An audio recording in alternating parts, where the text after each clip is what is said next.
Every 66 seconds, someone in the United States develops dementia. The most common form? Alzheimer's.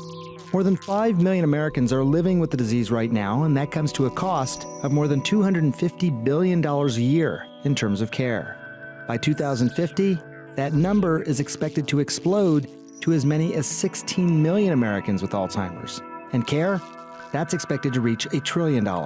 We don't really have anything that stops Alzheimer's, and so the growing burden is pretty unbelievable.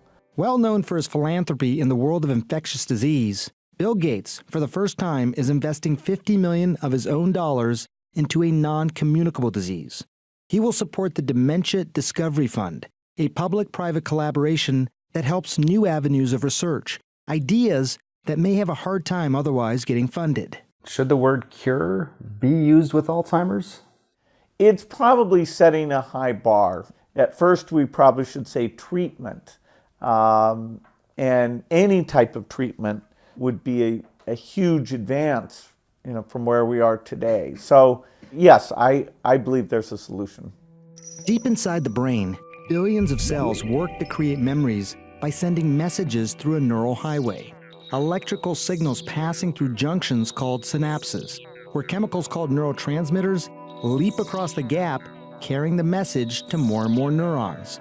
But in Alzheimer's, these pathways become blocked by unusual proteins called amyloid and tau that clump and tangle, affecting memory, personality, and eventually basic functions of the brain.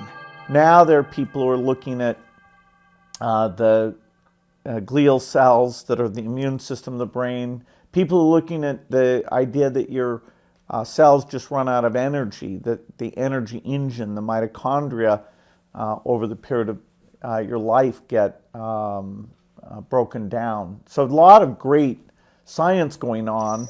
Today, Alzheimer's is the 6th leading cause of death in the United States. It kills more people than breast cancer and prostate cancer combined. Since 2000, while the number of people who have died from heart disease has dropped by 14%, the number of people who've died from Alzheimer's has increased by 89%. Was there a personal connection with Alzheimer's for you? Yes, my family, including several of the men in my family, have had this disease, and so I'm seeing how tough it is.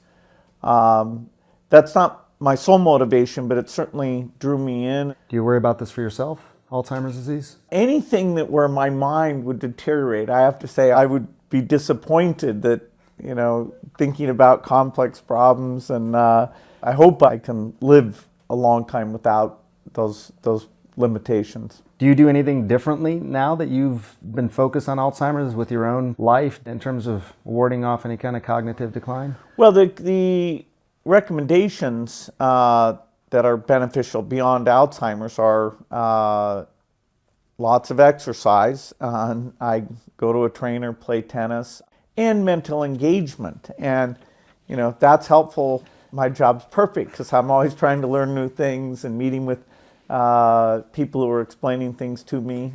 Many of those people lately, Alzheimer's experts, who have convinced Gates that a solution for Alzheimer's is within reach, with a little help from him. Dr. Sanjay Gupta, CNN, reporting.